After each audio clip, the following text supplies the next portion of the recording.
Pemirsa, penolakan hasil pemilu juga diserukan oleh 100 tokoh nasional yang dipimpin oleh mantan Ketua Umum PP Muhammadiyah Din Syamsuddin. Apa landasan penolakannya? Kita akan bahas lengkapnya bersama Abdullah Heha Mahua, ada mantan penasihat KPK, dan juga ada Habibur Rahman, Wakil Ketua Umum Partai Gerindra. Saya mau ke Pak Abdullah. Selamat siang Bapak-Bapak. Pak Abdullah, saya ke Pak Abdullah terlebih dahulu.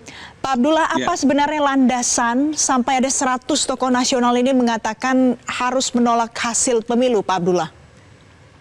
Ya, pertama kita lihat dari proses sebelum pemilu, kemudian waktu pemilu, dan sesudah pemilu. Sebelum pemilu, saya dengan teman-teman sudah mengajukan ke KPU bahwa ada 42 juta DPT yang bermasalah.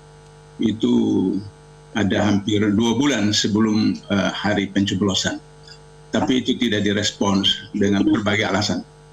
Yang kedua, bahwa kemudian jauh sebelum pemilu bagaimana ada mekanisme agar supaya persoalan pilpres dan pemilu itu dikendalikan dengan misalnya seharusnya ada ratusan gubernur, bupati, wali kota yang kemudian harus selesai masa jabatannya di PLT-kan, dan kemudian yang punya kewenangan untuk PLT itu adalah Presiden melalui Menteri Dalam Negeri.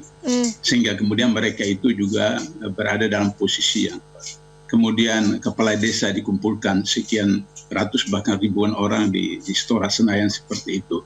Dan kemudian dalam masa kampanye mulai dari Aceh sampai ke Sulawesi Selatan kami punya bukti-bukti bagaimana satu calon tertentu, capres tertentu, jawabres tertentu datang ke tempat tertentu. Itu dihalangi, dihubungi oleh bupati, dihubungi oleh wali kota, dihubungi kepala desa untuk kemudian jangan lagi menerima capres-cawapres yang bukan nol. Ya. Jadi Anda sudah memaparkan ada indikasi-indikasi kecurangan, kemudian sudah dilakukan deklarasi. Setelah deklarasi ada langkah apa, Pak Abdullah? Setelah deklarasi maka kemudian kalau kita mau proses ke MK itu prosedural, tapi saya 2019 yang memimpin unjuk rasa di MK untuk bisa mempertahankan hasil-hasil yang diperoleh oleh Pak Prabowo waktu itu. Tapi kita tahu akhirnya kemudian putusan MK seperti itu. Sehingga saya menganggap bahwa kalau kita melalui proses MK sama dengan kita menyerahkan leher kita kepada penguasa. Oleh karena itu maka kita menggunakan hak-hak yang ada, antara lain adalah misalnya komisi terkait di DPR, apakah komisi 2 atau komisi apa, memanggil pimpinan KPU, memanggil pimpinan Bawaslu untuk kemudian meminta pertanggungjawab tentang server atau IT yang digunakan yang menimbulkan masalah. Dan itu juga diakui oleh Ketua KPU bahwa ada bermasalah di situ. Itu salah satu kewenangan dari DPR sebagai punya hak kontrol untuk melakukan. Kemudian sudah itu impeachment. Hak angket.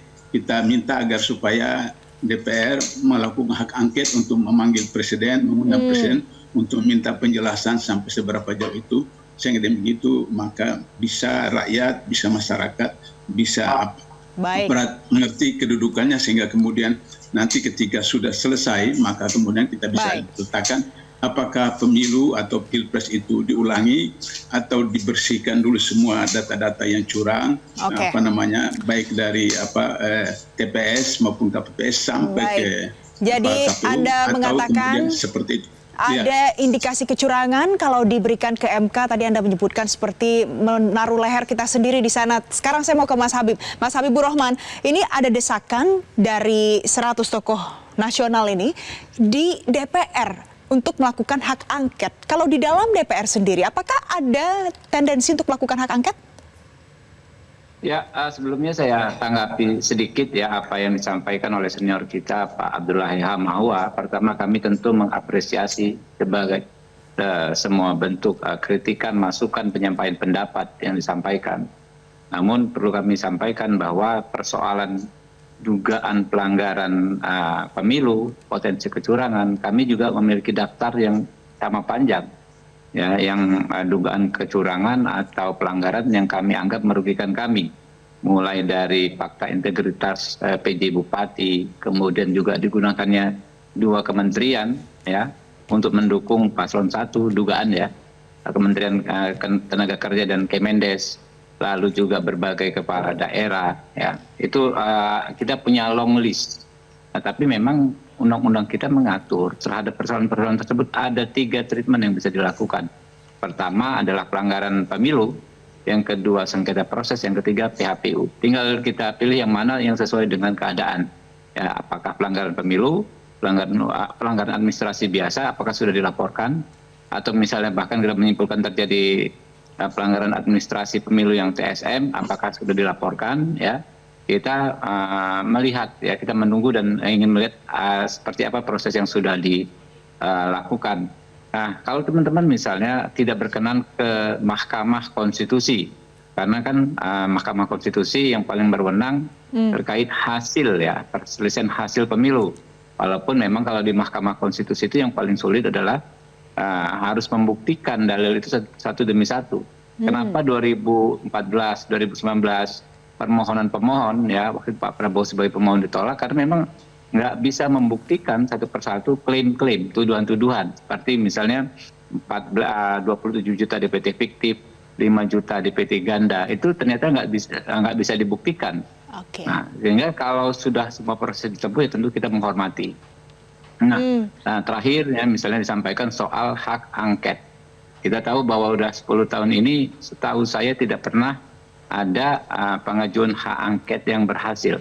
Karena wakil rakyat tentu harus melihat dan mencermati apa yang ada di pikiran dan sikap rakyat, ya dalam berbagai hal. Sekarang terkait pemilu, apakah 100 tokoh ini dengan segala hormat mewakili ratusan juta rakyat?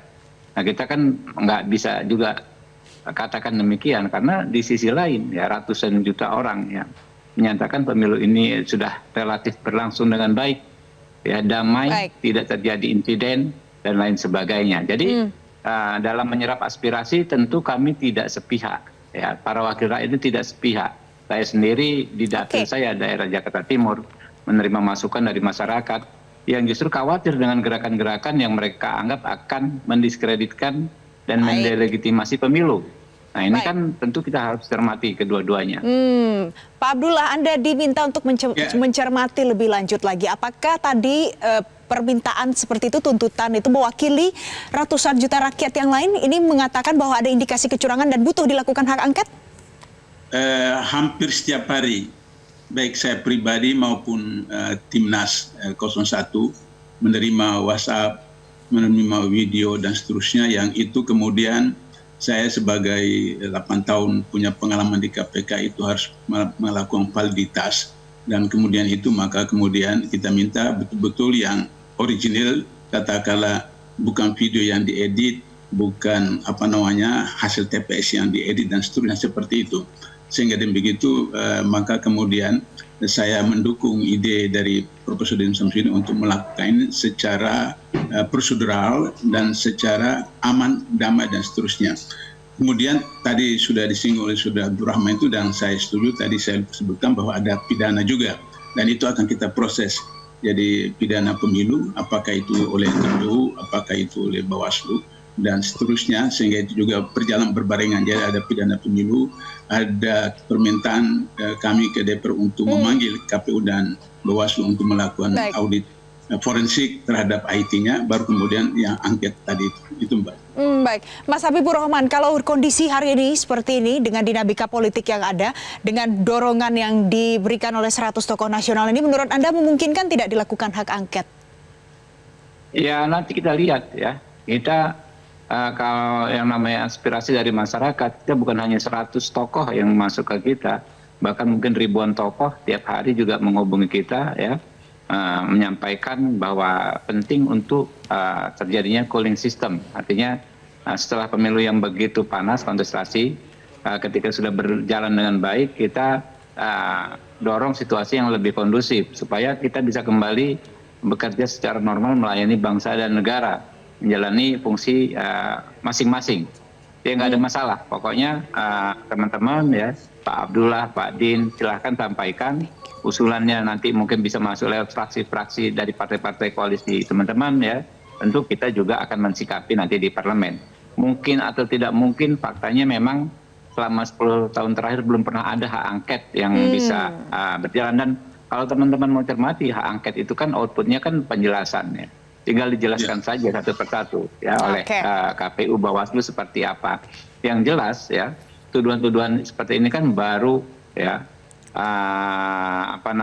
ramenya terutama setelah pencoblosan. Baik. Padahal sebetulnya kalau hak angket yang 2009 ya Mbak ya, kita ingat ya waktu itu soal hak pilih 2009, hak angketnya berhasil dan membuahkan ya, menelurkan suatu kebijakan yang bagus, yaitu soal orang boleh memilih walaupun saat itu tidak terdaftar di situ di daftar pemilih. Ingat di 2009 ya, itu hak angket yang berhasil dan karena terjadi diajukan sebelum proses pencoblosan, artinya proses pemilunya bisa diselamatkan gitu kan ya. Nah kalau memang dilihat indikasi katanya tadi dari sebelum pada saat ya proses pemilu, nah logikanya memang seharusnya disampaikan sebelum proses pemilu pencoblosan tersebut. Baik. Tapi nggak apa-apa, lagi-lagi itu kan hak ya. Tidak ada yang bisa membatasi hak. Kita ini kan kebijakan yang paling penting adalah dilarang-melarang. Kita nggak boleh larang orang menyampaikan sikap kritisnya. Kita tetap akan hargai, kita akan cermati dan akan kita nilai. Baik. Saya instruksi terakhir saya mau ke Pak Abdullah. Pak Abdullah, kalau seandainya hak angketnya tidak diterima, bagaimana tanggapan Anda, Pak? Saya mau koreksi pendapat Pak Abdul Rahman tadi bahwa seakan-akan kami beraksi setelah selesai pilpres atau pemilu atau pencoblosan. Jauh sebelum, bahkan sebulan 2 bulan sebelumnya, kami sudah datang sana ke KPU mengajukan bahwa ini persoalan DPT itu bermasalah. Ada yang berumur 100 tahun lebih, ada yang kemudian berumur masih kanak-kanak, ada di satu TPS misalnya. Maksud saya hak angket ini Pak Abdullah. Oh iya kan, kalau hak angket itu memang hak angket itu kan setelah itu, tapi bahwa pelanggaran itu kami sudah lakukan jauh sebelumnya seperti jadi itu. Kalau 2009 Pak Abdullah, kita ingatkan waktu itu hak angket kita ajukan sebelum coblosan soal DPT itu. Waktu itu kan sama Pak Prabowo ya dan teman-teman memperjuangkan supaya orang yang tidak terdaftar di daftar pemilih bisa memilih, sehingga terselamatkan mungkin itu puluhan juta suara juga waktu itu.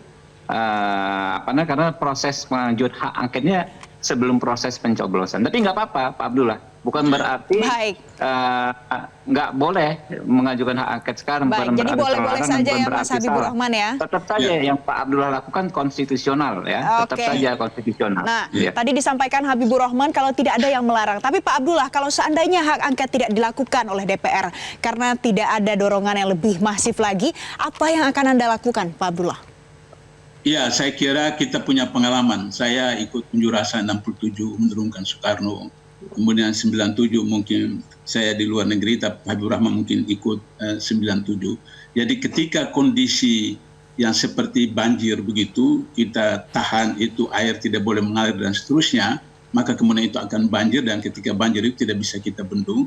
Oleh karena itu maka ketika ini tidak diperhatikan misalnya ke KPU, coba Ketua KPU sudah berapa kali kena sanksi dari DKP seperti itu. Begitu juga Bawaslu seperti itu. Sehingga kemudian masyarakat menganggap bahwa ini KPU punya istana, Bawaslu punya istana, DPR menjadi humas dari istana dan seterusnya begitu. Maka ini berbahaya sehingga saya khawatir akan terjadi seperti 67 atau 97. Yaitu people power, dan itu yang sedikit menanggapi Mbak, menanggapi boleh? Ya. Silakan singkat saja Mas Habibur Rahman. Ya, jadi saya betul yang disampaikan Pak Abdullah, semua aspirasi didengar, tapi juga saya pikir kita juga memperhitungkan aspirasi yang sebaliknya.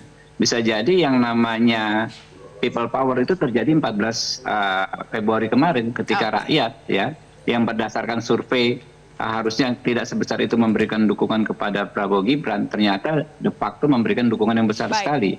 Sekarang ini kan zaman sudah berubah, rakyat memilih sendiri, metodenya berjuang, metodenya menyampaikan pendapat. Tapi itu kan tidak berdasarkan atau berdasarkan keuangan. Saya boleh berpendapat, Pak Abdullah, senior sangat boleh berpendapat, kan tentu saya boleh berpendapat yang memang tidak sama. Baik, Bapak-Bapak nanti kita akan tunggu lagi dinamikanya bagaimana ya seputar perguliran hak angket ini. Terima kasih Habibur Rahman, Wakil Ketua Partai Gerindra. Terima kasih Pak Abdullah Hehama sudah bergabung bersama kami siang hari ini di Metro Siang.